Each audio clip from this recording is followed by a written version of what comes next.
多次的派你的战斗机，尤其是 F-15的战机，你飞到这个里面来，被赶了以后被造了，那技不如人嘛。大陆解放军的战机就是比你好，人的装备就是比你好，你被打败了还哭哭啼啼，然后连续说谎，这个简直是人类间最可笑的事。我是看到那个军国主义者，我就觉得这种嘴脸真的是对我们来讲太熟悉了。小泉一开始的时候就讲谎话。中国大陆明明有通知，他故意说没有通知，而且故意在半夜2点的时候，那么告诉国际中国大陆侵犯我们。第二个呢，根本没有用火控雷达，那军国主义者一直在说谎，还有人会相信他们？好，观众朋友持续来关注在这一场中日之间的冲突，已经延伸到整个，包括现在在关心到第一岛链，甚至在第二岛链的军事上面的冲突。今天要来看到的是辽宁号绕着日本走，这一次还加上了这个补给舰闯入美日的训练空域。解放军现在是要把远洋压境变成一个常态了吗？另外，我们今天也会特别来关心的是，前几天关心的都是在第一岛链，那么现在是不是也跨足到第二岛链？因为在这边也被大陆给插旗了。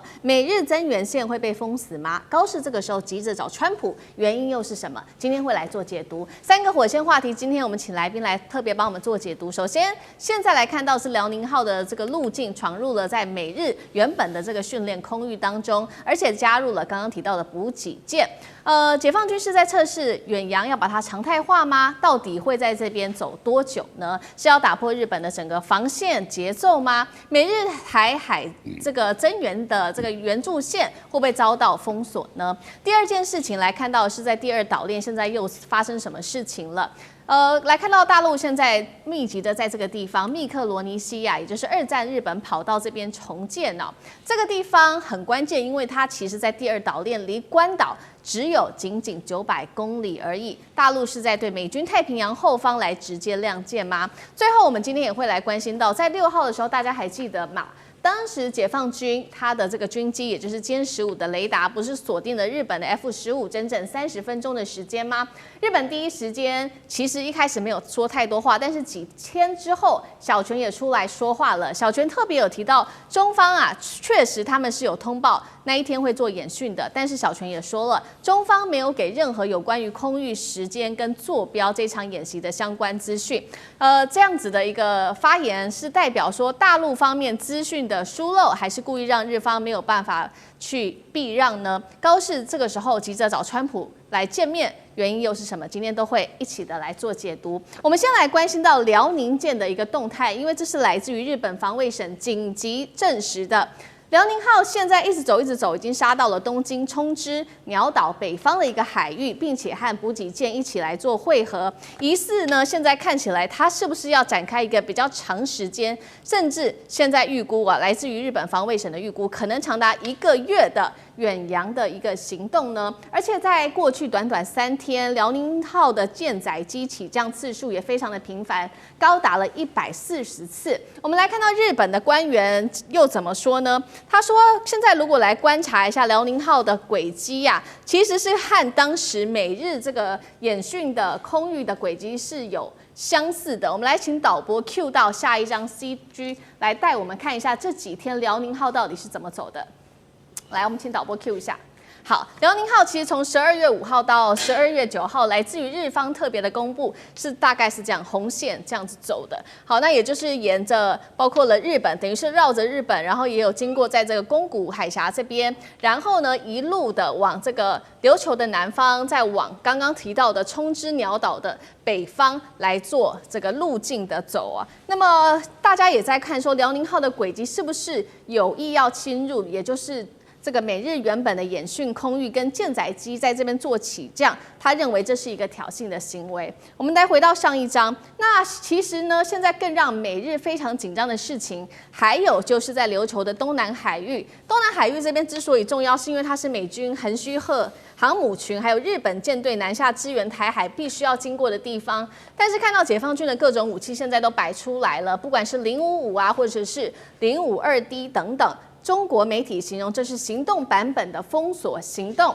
而刚刚提到的，其实这个解放军对于美日的警告，不只是在第一岛链而已，是不是也包含现在还有第2岛链呢？因为地缘专家这边也做出了一个评估，说中国大陆现在正在这个地方密克罗尼西亚重建2战日本帝国的机场跑道，这个地方离关岛第2岛链只有900公里而已。我们来看到跑道的规模，包括了它的长度1000公尺，宽100公尺。过去美军曾经试图要去修复这个地方，所以节目一开始我们要特别来请教将军怎么看辽宁号这一次闯入美日的训练区，是在测试美日的底线吗？加入了补给舰所代表的意义又是什么？厉将军怎么看？我请导播把刚才那张辽宁舰的航行图那张西机帮我们放出来。我跟各位报告一下这是这个美日这个联合演习的位置就是在12月6号到12月7号这块区域，美日在这边做这个联合的军演，那总共划分为3块区域。那很明显的，辽宁号从他们中间切过去了。这要勇闯3关这个我如果说是关羽当年过5关斩6将，他虽然说没有斩6将，但是也勇闯3关，从这边闯过去。在我们看这张图之前，我再给各位看一张图，非常巧妙。大家记不记得高市早苗什么时候上美国的华盛顿号航母去？大家记不记得那时候他跟川普2个坐着直升机，还在这个军舰上面这个手舞足蹈在那边跳舞。那天是10月28号，完了以后，川普就到韩国去参加 APEC。可见的华盛顿号航母那时候是停在日本横须贺这个军港的那我给各位看一下，因为这个最新的讯息来讲，因为这个还没有办法掌握到后续的建制的活动，我现在这个讯息只有到12月7号。那你看，在太平洋这个西部来讲的话，中国的辽宁号正在跟美国的华盛顿航母两者正在跳一场 tango 的舞我们看一下。这个12月4号的时候12月5号的时候，辽宁舰还在这边正要出发。那12月4号的时候，华盛顿号在哪里？在关岛。我刚刚讲了，他之前在横须贺，他为什么这时候到关岛了？表示他是不是已经知道有这个默契，知道说是辽宁号要从这边过来，所以他先避开了他先避开了，这就跳探戈嘛，你进一步我就退一步第二个来讲，我们看辽宁号12月7号到这边的时候，那这个时候这个华盛顿号他开始准备要回去。12月7号他到这个位置，准备要回华盛顿航母。这时候辽宁号干嘛？我们再回到刚刚那张图，我给各位看一下，你就知道我用这张图来看，好，各位可以看到这个时候辽宁舰掉头了，他不再往北了，他回头，就可见得说是他要过来的时候，这个华盛顿号让开，华盛顿号要回去的时候，他往南走双方都避开。那双方来讲是巧合，还是双方有事先沟通过？这避免王见王很尴尬所以我们知道如果从以上这种动作，很明显的高市早苗被川普卖掉了他根本就不晓得其实中美之间是不是有这种默契。那唯一一个没有参与其中的那个人叫高市早苗。但是现在来讲，原来辽宁舰过来的时候，在这个地方它是没有带补给舰的，它只有带这个护卫的055大区跟054护卫舰。那我们原来以为它是会从大隅海峡那边绕一圈就回去了，因为如果你没有补给舰，你在海面上面航行时间是不能够长久的。但是这个属于一种战术性威吓的行动。可是当补给舰到了以后，就从战术提升到战略层级，因为它会在这个地方停留时间会很久那会多久？我们现在原则上，如果是一艘的话，那可能是1个月的时间。那它有可能换了，我第2艘的补给舰再来，那这个时间很长。那第3个，为什么要停在这个地方停那么久？很明显的，因为高市早苗讲的那句话，就是如果说台湾有事，就会启动日本的存亡危机事态，那他就会做什么？可以行使集体防卫权。什么叫集体行使集体防卫权？顾名思义，就是联合美国、日本还有台湾来共同跟解放军来这个对战所以叫做集体行使防卫权。那日本来讲，如果说要介入台湾军事行动要介入台湾的话，很明显，他一定不管是美军从横须贺军港要下来，或者是日本的军舰从这个东京湾各个军港会往南行驶。那各位可以看到如果这时候我们看一下，如果这个时候它停在这个地方，辽宁舰航母战斗群停在这个地方，是不是很明显的就是反介入跟区域拒止？对，我们原来以为反介入区域拒止是针对关岛美军的基地。但事实上，如果说针对日军来讲的话，他在这个地方也可以做一个反介入跟区域拒止的作战，这是第2个目的。我觉得就是很明显他在做这个演练。第3个，我觉得这个时候停留在那边1个月是加强部队的训练，因为这时候天气是冬天，所以北方那边是严寒气候，尤其是这个礼拜6听说这个寒流会来，包括我们台湾都会很冷，那何况北纬度这么高的舰艇在那个地方，再加上东北季风，我想风浪一定很大，对海军的官兵来讲是一个很严格的一个训练。所以我觉得仗在哪里打，部队就要在哪里训。以后仗要在这边打，那解放军就在这边练兵，然后从苦从严从难，在最艰困的气候之下，从事最艰难的训练。好，所以我们现在看到目前解放军的位置，这个辽宁号主要都还是在第1岛链，目的除了做这道区域拒止之外，还有不断的做它的演训，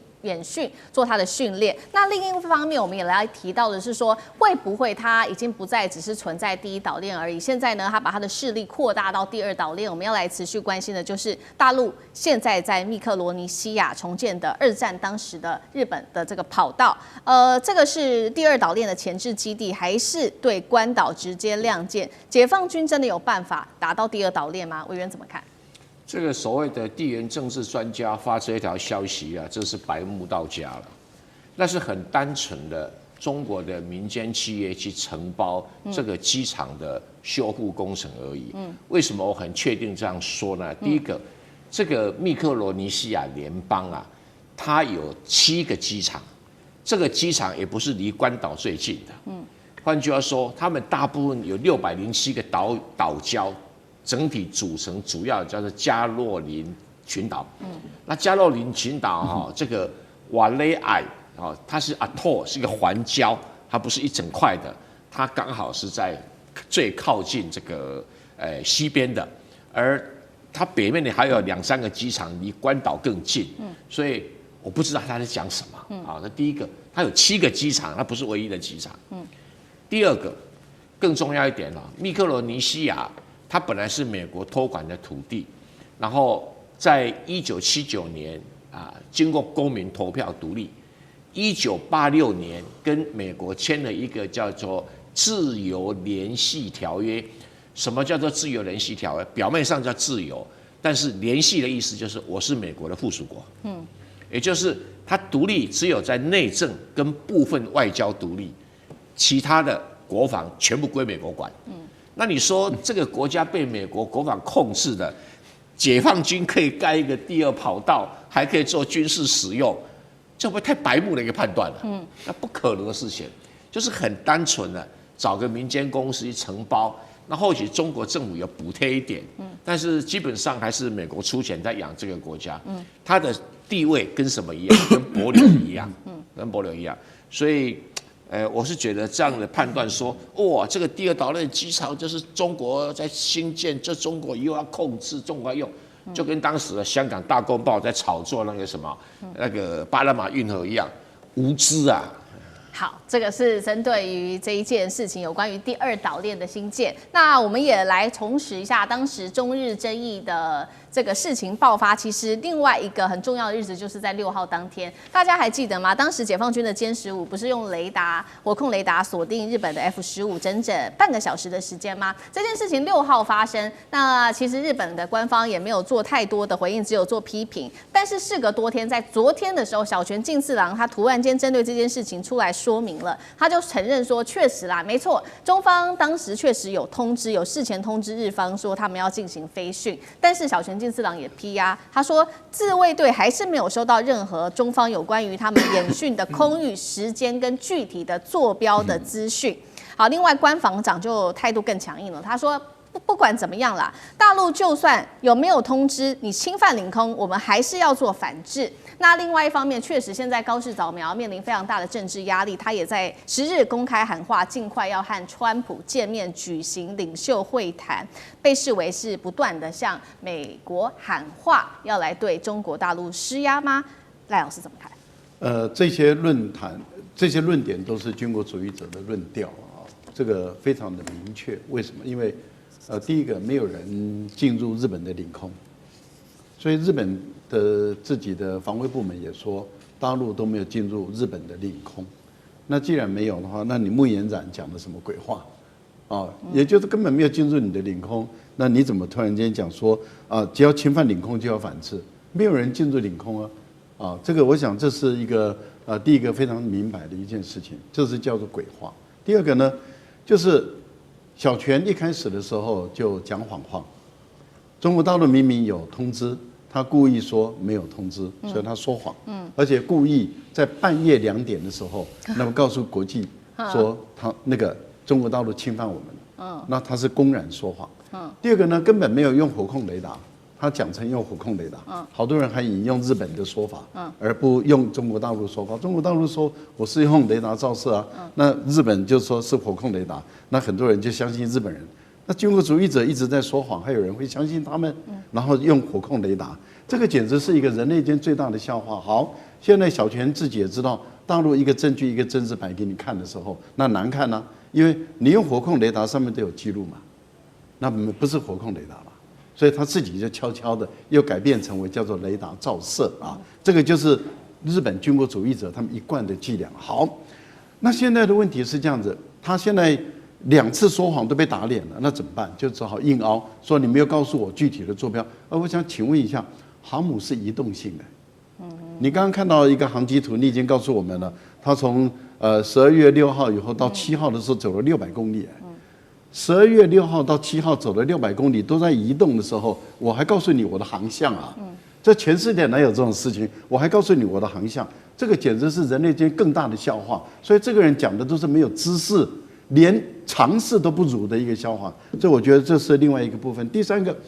，11月7号，当你高市早苗开始在挑衅中国大陆的时候，中国大陆3艘战舰都已经穿越你大隅海峡到你的青津海峡了。这个等于是2国之间的军事的紧张关系已经拉高了，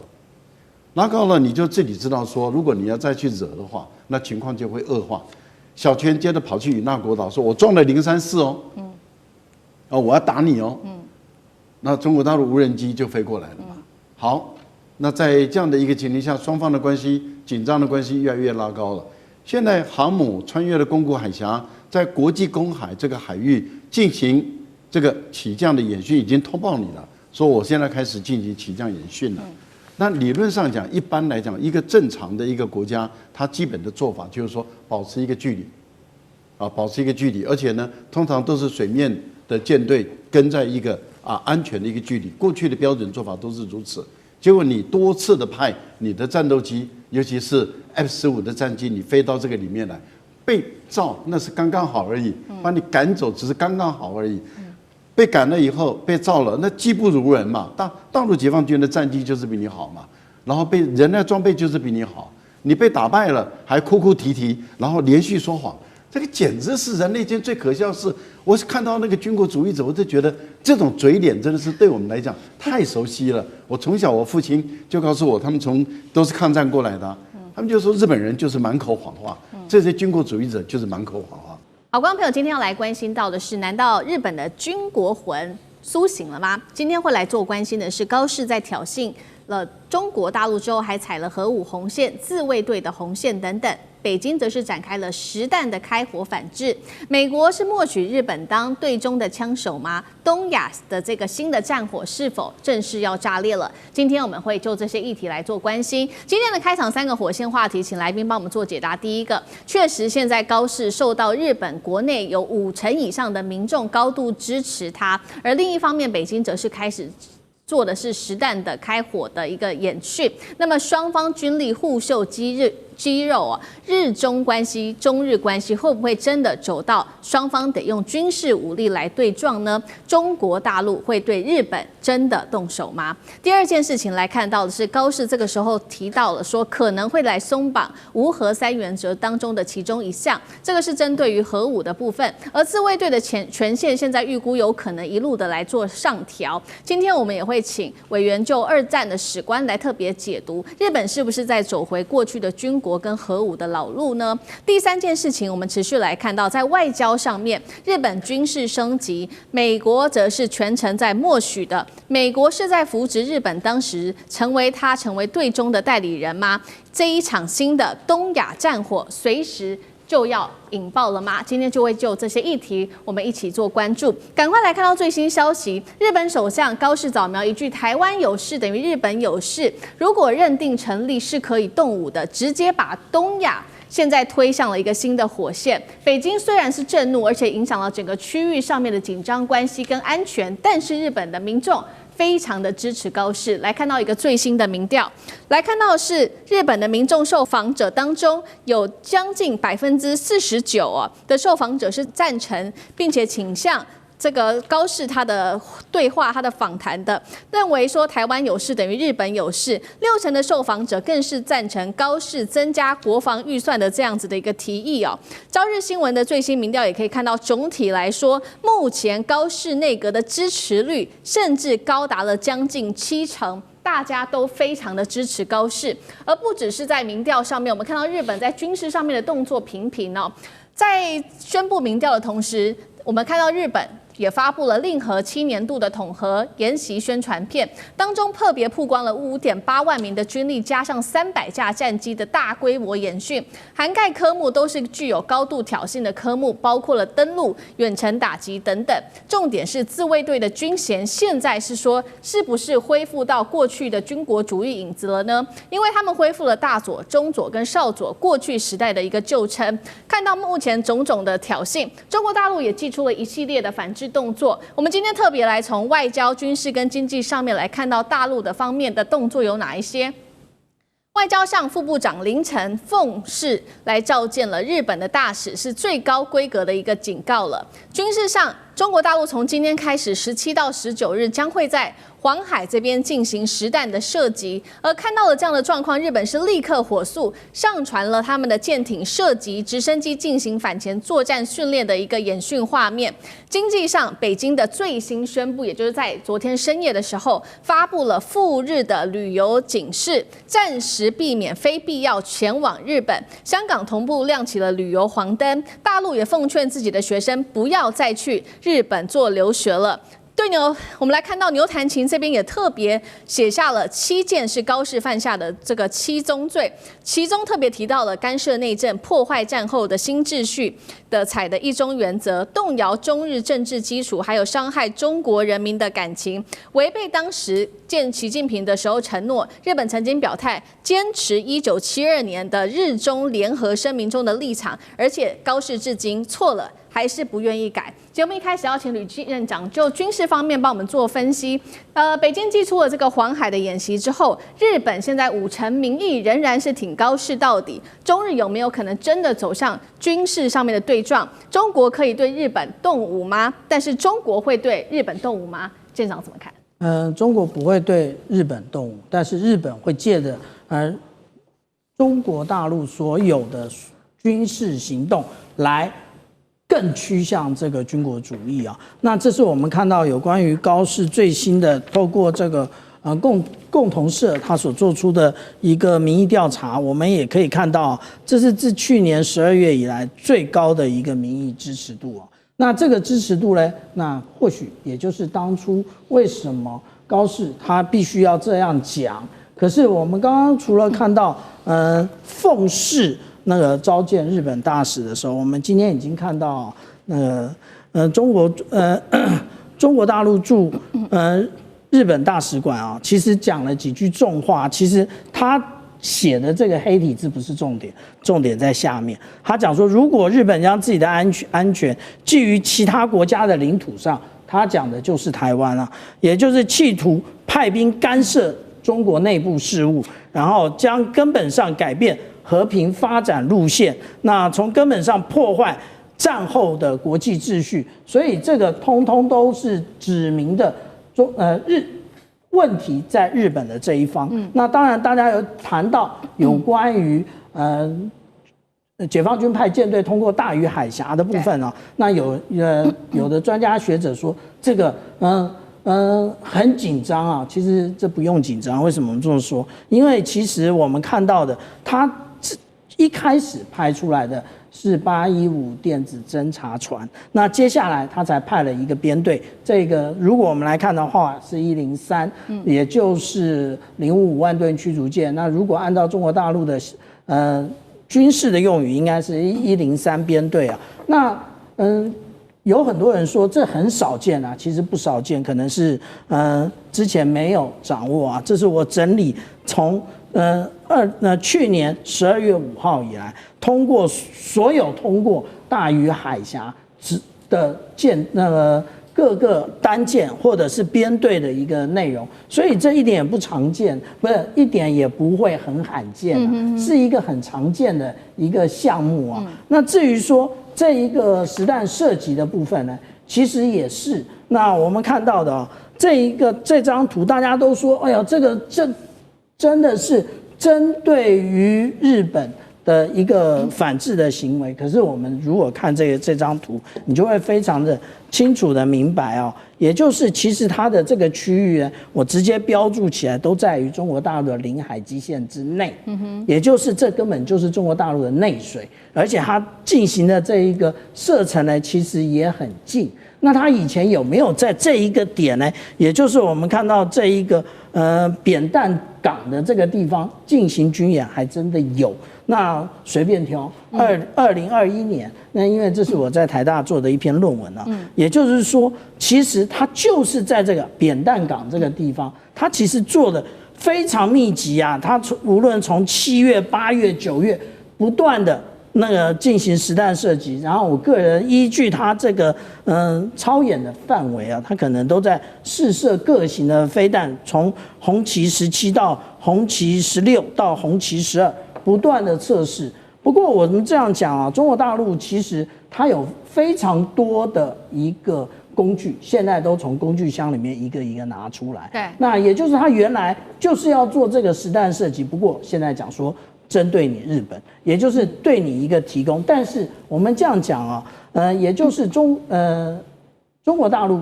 真正的武器大杀器没有拿出来啊，也就是我们看到，如果他真正试射了这个东风16的话啊，也就是说东风16其实呢，它是一个可以涵盖日本从北海道一直到那个西南诸岛的这一种短程飞弹。那这个以前大家称之为叫做冲绳快递，那现在如果我们看到中国大陆开始试射东风16的话，那就是真正的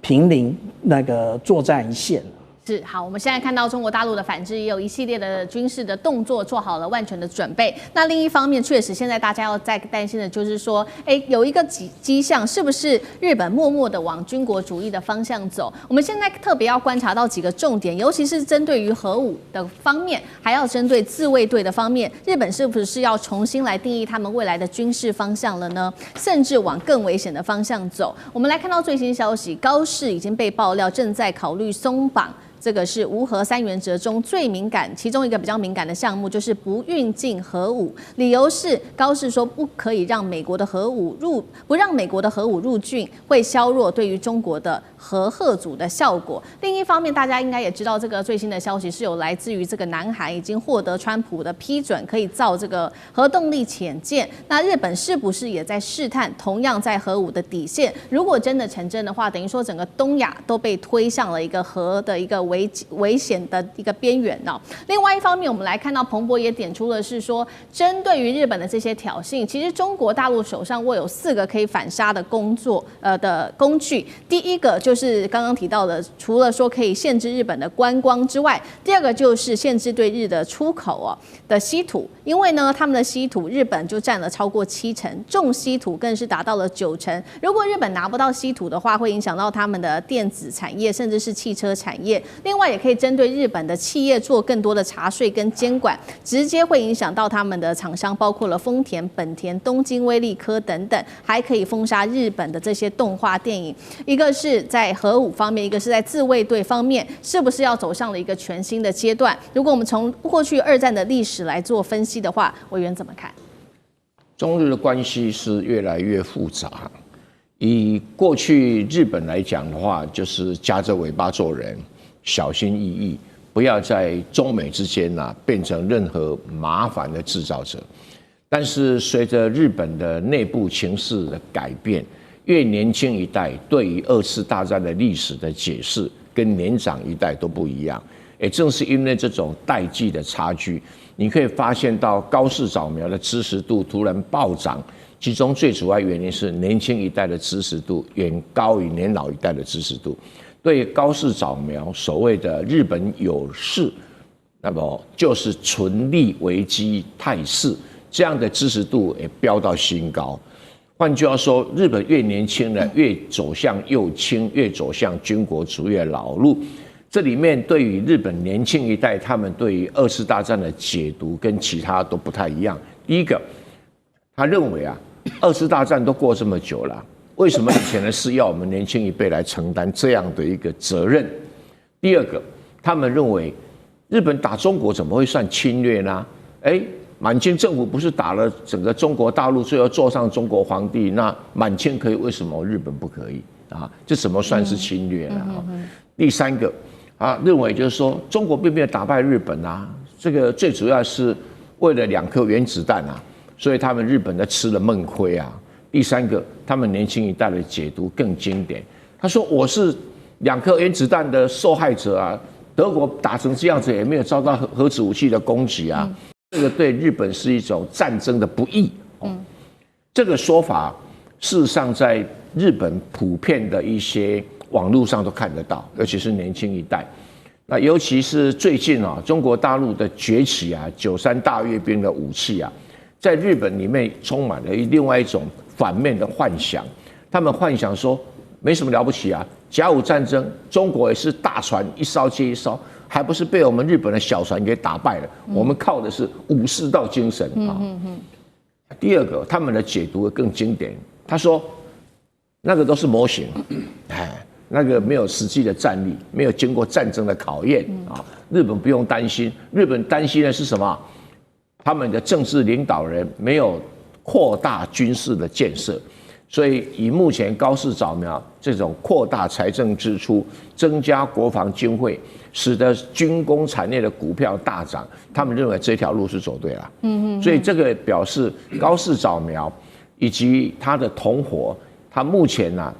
可以说是自认为走上一条受民意支持的道路。所以很高的呈现。有的人认为说，可能是在于中国大陆的杯葛抗议底下。会使得高市早苗民调下跌，那我们再观察一下嘛，比如说有人提到说可以限制赴日旅游可以干嘛干嘛，但这些工作会不会使得日本民调支持度对高市早苗下降？我是存疑的。那其他的所谓禁止稀土造成日本产业，这里面有点的复杂。因为包括中国大陆很多半导体产业的设备跟原料也来自中国大陆，比如说晶圆、抛光液等等。以前韩国的半导体业也曾经对日本限制过，就日本倒过来限制他们说，你们那些化学药品的材料是我日本生产的，最后搞到最后就形成恐怖平衡。那这里呢，中国大陆会采取什么措施不知道，但这对中国大陆所谓的核心利益中的核心已经构成直接的挑战，这个挑战非常非常的严峻，因为如果中国大陆连番的组合拳，高市早苗不收回，那问题就会更加的加深加重；找个方式转还，那副作用仍然在；然后3不理不睬只是把它淡化。那高市早苗只想着走淡化，他说我不列入记录，我那个讲话不列入记录。那这样一来的话，会使得中国大陆的一样的民意感到高度的挫折。对，这高度的挫折就回来检讨一个事情：我们为什么要在台湾问题上跟日本交缠？就是因为我们没有解决台湾问题啊。那我解决台湾问题，看你日本敢不敢过来。而且要趁着日本整军经武完整之前，我先解决台湾问题。要不然等到你日本有核子武器、核子潜水艇，又买了一大堆武器，我再来打，我不是更自己吃力吗？所以现在日本的大批民意特别支持高市的，就是以年轻人的这一块为主。那高市有点像是带着大家的支持度，继续的往这个方向走，是不是？永明老师怎么看是往军国的主义的方向走吗？那另外一方面，美国呢，它是默默的去扶植这个日本，当作是它的对中前线的代理人吗？东亚包括了南韩在内，会不会走向更危险的一个境界？老师怎么看？我的感觉，日本现在在民意上尤其年轻人的民意上是比较保守，而且反中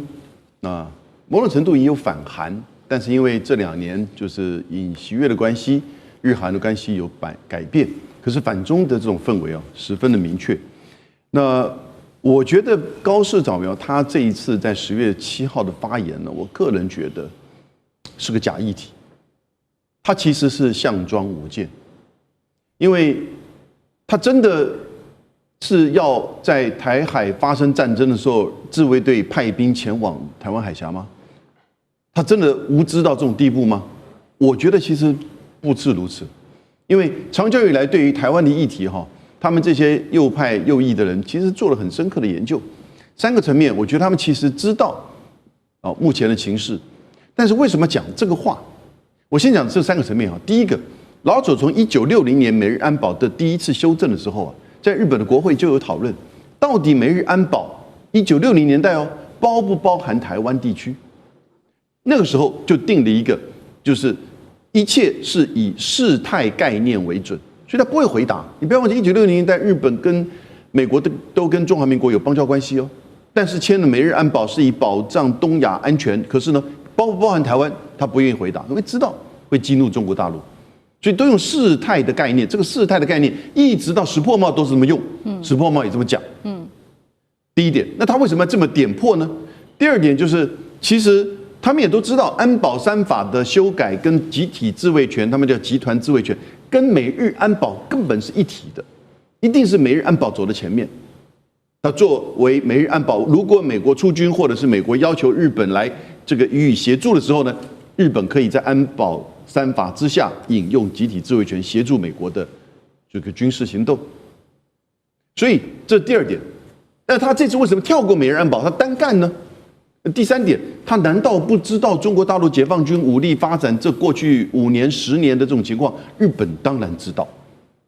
日本的一般民众可能不是很清楚真的。但日本的官僚、日本的自卫队当然都很知道。但是为什么这么做？其实各位，他就是要引起这样的一个支持，引起这个事件，来去突破非核3原则。因为我觉得，其实这1、2年美国、韩国、日本都知道现在中美军事平衡的变化，而美国面临到可能会战略收缩，日本跟韩国都要寻求最终自保，所以韩国就开始讲了核潜舰。日本，你如果要讲核潜舰，你第一个要突破就是那个非核3原则，不生产、不拥有，这个不可能，不可能去改变。那不引进，那这个东西它要去改变，所以他要有一个氛围，要有一个动作出来，让民意支持，然后呢，他就可以去改变非核3原则，可以去发展可以去做核子潜舰，也可以让美国的弹道飞弹核子潜舰，也就是拥有核弹头的核潜舰进入到日本的军港，那美国的核子保护伞就真正的延伸过来，来确保。那这也是美国在跟中国在做军力比较的时候，在核子弹头上面以及在潜水艇上面是比较占优势的。其他其实在这区域的军事平衡都已经不占优势了，所以日韩其实某种程度其实是为了自保。台湾人你不要太高兴了，你以为说这个是台海发生战争，日本会派军队来帮助台湾人打仗，怎么可能呢？用膝盖想，用拇指头想都知道不可能。那他为什么讲这个话？假议题，他其实要改变非核3原则。好，这一节焦点我们要来关心，现在中日之间的关系真的是如履薄冰，而且中国商务部有最新的警告，说日本呢不要一面想赚钱，但是一面伤害人，所以不排除说会进一步的经济胁迫。我们就来看到，毕竟呢，日本首相其实高市早苗，这段时间发生很多事，但是他上任才不到1个月，先是抛出了台湾有事论，那还有包含现在说2战以来的非核3原则，他锁定了第3条，不引进核武，那等于是说为美国在日本可以部署核武直接开绿灯。其实现在呢，这一连串的操作，您从图卡上的右半部，你也可以看到，包含了日本的前4位首相，现在是齐声批评鸠山由纪夫跟野田佳彦他们是在野党，那岸田文雄、石破茂自家人自民党现在都不挺了。我们就来看到呢，杨老师您怎么分析说高市早苗其实他现在态度踩得非常的硬，甚至引来现在中国也下了这个最后通牒，但是他上任才不到1个月，然后4位首相悬崖勒马，但是高市会收手吗？其实高市在去年2024年9月，大家还记得吗？他当初就跟石破茂竞选自民党总裁，他输了，石破茂做了首相，但是石破茂2次的选举都败了，因此呢，他下来高市上来。那高市上来作为日本第一位的女性首相，但是呢，大家也都知道，她一直以来对于就是战争的议题，对于安全保障的议题是相当的保守，甚至右倾。那去年9月的时候，她就在竞选过程当中曾经提到，台湾如果遭受到封锁，日本将面临到存亡事态危机。那个时候就有这样一个这个说法。所以为什么这一次在11月7号国会反对党的立宪民主党的冈田克也，他也做过外务大臣，他就拿了这一段文字，你讲过的，你现在做首相了，你是不是还这个立场？所以高市就跟他的一个对答当中，就把更具体的说，如果战舰发动战争，则日本出现存亡危机的事态，因此呢，就会启动安保3法当中的集体自卫权。这个其实让美国都很惊讶，防卫省的官员都很惊讶，因为过去讨论所谓的集体自卫权，日本的出兵，如果不是本土防卫的话，一定是在美日安保之下对美军的行动采取基地或者是后勤的资源，就这样子而已。结果他现在是跳过美日安保，单干了，那这个东西当然就引起很大的这个质疑。那我们后来才了解，原来他这有个布局的，他的布局其实就11月20号。自民党里面，他要求安全保障调查会开会，要修改安保3法。为什么？因为这里面定的非核3原则，而且要去提高军费，提早提高军费倍增，同时呢，可以去开放攻击性武器的出口。所以这几个要件，4个要件都在20号的时候讨论。那因此呢，就引起几个首相，那岸田文雄，甚至他自己内阁的防卫大臣小泉进次郎也说，非核3原则不可以动。那这个我觉得很难，因为非核3原则在日本是很根深蒂固的。可是21号的时候，我这边看到最新的这个发展，现在时间是11月21号的下午。那他在中午的早上的时候接受访问，因为22号他请人去南非参加G20的会议，那可能碰到李强哦。但是中国大陆说你不要来，请你自重。但他被问到说，你跟中日之间的战略合作伙伴互惠关系，他说这些都没有改变。还记不记得他在釜山会议的时候和习近平见面，有谈到这一个，习近平不是很情愿的跟他握手了哈。那但是呢，果然他回来，你看就讲这些话。可是他说日中，从日本讲到日中啊，日中战略和互惠关系不变。那这就表示他的政府的立场。记者又在追问，对于11月7号你讲的台湾有事可能构成了存亡危机事态，那他的回答是，政府的立场是一贯的，至于哪些情况属于适用范围，将依据实际发生的个别具体情况，由政府综合所有的资讯进行判断。他11月7号讲这个话就没事了嘛？他现在回到了所谓一贯，因为从1960年代开始，日本有关于台湾的问题就是事态概念。那这种假设性的问题，我们会真的发生，我们再做判断。是好。可是呢，他当时就不是这样子了。是，但是他没有撤回11月7号的发言，所以呢，基本上北京方面接不接受，我们就很难判断了。所以杨老师非常精辟的分析。那厉将军您的看法呢？如果高市早苗他想要改这个非核3原则，在日本，这是日本2战以来的国策，真的有可能过关吗？因为包含了现在连自己人都跳出来说，这个就是不能动的。我想今天早上这个有一个全人类对这个要改，我个人是觉得是非常危险的一个讯号。这个 F-35战机，美国居然研发出 F-35战机可以携带的核子弹，叫做 B61-12，这款的核弹。那以前我们都认为核弹这个都要挂在所谓战略导弹上面、洲际导弹上面，或者是轰炸机上面，或者是核潜艇、战略核潜艇才能够发射。但是美国现在居然可以用5代机携带核弹，这是对全体人类来讲是何等悲哀的一个讯息。那大家试想想看，如果日本它本身就有 F-35战机，那美军在这个日本的本土也驻有 F-35战机，那如果说在日本的本土上面有这款导弹的话，它 F-35战机它的攻击范围可以包括到俄罗斯，包括到北韩，包括到中国大陆。你认为这3个国家可以容忍吗？如果说是它都随时有这个核弹的威胁哈，这就是为什么之前哈日本的几位首相，你必须要讲政治家跟政客的不同。政治家他是眼光看得比较远，他知道一件事情。其实到现在为止啊，包括俄罗斯，包括到中国哈，那其他的印度我不讲了哈，印度、巴基斯坦这些永和国家，他们的核政策我不了解。但是包括俄罗斯，包括到中国，都曾经讲过一句话：他们核武的使用原则来讲的话，他不会去攻击无核的国家。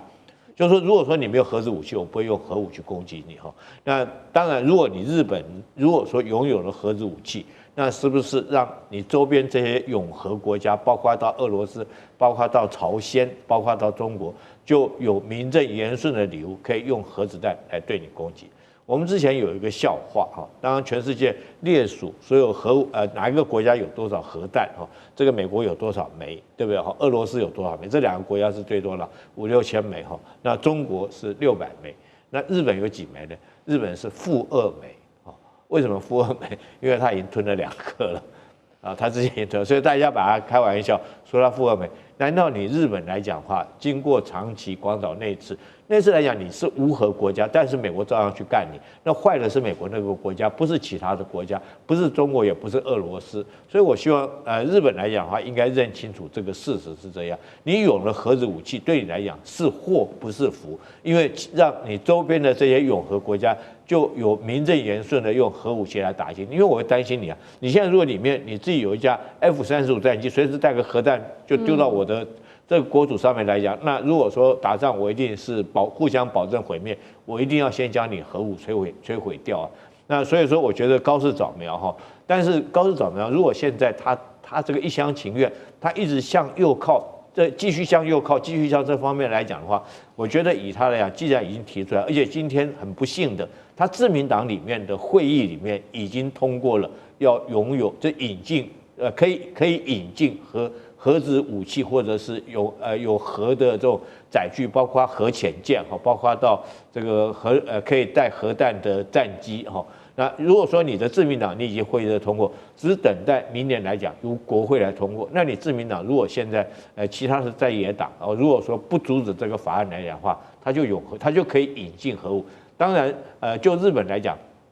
他希望将自己置于一个核保护伞，美国的核保护伞之下。其实这种心态跟这个韩国是一样的哈。可是我觉得，虽然说他这个北韩拥有核武器，所以韩国也希望说他可以在美国的核保护伞之下。但是毕竟来讲，南韩跟北韩他们是同一个民族。但是如果说南韩跟北韩现在来讲，他们这个虽然说彼此是敌对国家，但是他们有一个共识，你知道，就是打日本是他们这个南北韩的共识，这是这个民族之间这个恩怨情仇很长的恩怨情仇所造成的。所以我觉得日本来讲，现在高市早苗哈，他既然已经提出来，而且自民党也已经通过这个法案来讲的话，极可能在未来的日本国会里面会通过。可是对日本来讲，到底是福是祸，是不是真的能够放在美国的核保护伞，还是将自己置于核攻击的威胁之下？我觉得这个高市早苗跟日本的群众应该仔细三思，尤其日本的在野党应该要有更远大的眼光，而不能随着高市早苗在那边这个继续向右倾，继续向右靠哈，将整个国家带到危亡的这种境界。好，确实，现在外界也在分析说，为什么高市这么要急着引进核武呢？认为它其实是源自中国的核威胁升高。我们就来看到图卡当中的右下角，这是美国智库战略暨运算评估中心的资深研究员，他说，日本最忧虑就是中国的核战力增强，尤其是中程弹道飞弹。这个射程虽然不到美国本土呢，但是覆盖了日本跟关岛。包含了东风26、东风27，还有新研发的惊雷1空基远程核导弹，其实都是针对亚洲地区主要目标的高精度攻击武器。请到张将军的专业来看，中国这一些高精度的导弹群，它对日本的威胁到底有多大？我认为这些不管东风26或东风27，它都是中长程的弹道飞弹。日本它只有战术武器，它没有战略打击能力。日本有没有核弹？没有。它有没有长程的或者洲际的弹道飞弹？没有。它有没有核子动力的弹道飞弹潜舰？没有。它都是战术型的。所以日本在这边，它想要去研发战略型的。但是我们知道，这些东风26、东风27之后，它的射程涵盖第2岛链。那讲惊雷，这一次93阅兵有出来的惊雷1号，惊雷1号是挂在轰6上面，轰6上面它打3500公里，因为轰6就可以飞5000公里。再打3500公里，可以打到8500公里加起来。当然，他打第一跟第二岛链，他不用出海，在内陆就可以发射。那惊雷它飞得够高，要够高，因为它的从位能换成它的动能速度，就往前面这样子飞，这是惊雷1号。所以这样来看的话，日本想要发展核武，它考量是要3个条件。第一个就是我们所说的，它的你要多少数量，你日本要做多少核武数量？中国大陆现在已经600枚，你要做多少？你是不是要比数量？因为比核武就要比收哈，大家看谁多嘛。第二个比领土面积，日本的领土面积总共378000平方公里，中国大陆的领土面积总共是960万平方公里，所以中国大陆的领土面积是日本的25倍，它就25个日本就对了，你25个日本加起来，因为打核武大家是相互毁灭嘛，但是我大你要丢得多啊，你小我通通集中，所以这个领土面积日本也吃亏，刚才讲的数量就已经吃亏了。第3个，我认为日本还有个短板，日本人口集中。北周4国、九州、北海道都集中在那边，那几个小岛不要计算，你都集中在那边，而且它高度城市化，打那个几个重要城市就人就毁灭了嘛。人土过度集中也是日本的短板，所以日本的短板多。另外一个，日本如果发展后会牵动地缘战略，南韩要不要发展？你有了，北韩也有了，俄罗斯也有了，中国大陆也有了，那就南韩没有，南韩要不要？他一定要发啊！他说你们大家都有，就我一个人没有，你们全部都有。南海这个地缘战略就不变，而且俄罗斯会把它战略核武部队往东移，调到勘察加半岛，调到库页岛。为什么？你日本开始搞核武了，我能够不准备吗？会有这样子地缘战略，不是光只是牵动南韩发展核武，包括俄罗斯都要牵动，他可能都要做一个机动的来调整。为什么？你发展核武，我不能不准备，是这个样。所以我们来看呢，从这方面各种来做评估，日本想要发展核武有能力。但是它的风险要做评估。日本现在有47公吨的钚是我们知道原子弹是核裂变，你氢弹是核聚变，那它现在做核裂变呢？做一个原子弹要多少斤钚？30公斤一颗，47公吨可以做1500个，可以做100。它的小部分是放在日本，那绝大部分是放在法国跟英国，他们是盟国嘛，他们自己是朋友嘛，放在那边拿进来，要做就拿进来嘛。它总共现在日本他们通通加起来47公吨啊，有没有动？没有啊，它现在还是3不原则。所以我讲，发展核武是有地缘战略的风险，日本要考量利弊得失，你不要因为因小而失大，